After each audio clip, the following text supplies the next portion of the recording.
که آدم عقل نداشت، علم نداشت، زبان نداشت، این چیز را نمیدانست، خالی بود، ذهن خالی، سری خالی، مغزی به عقل بود.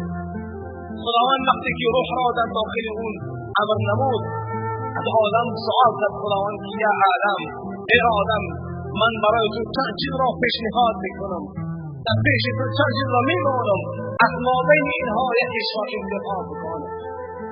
آدم گفت پروردگارا چی باشد؟ خداوند گفت که عقل، علم،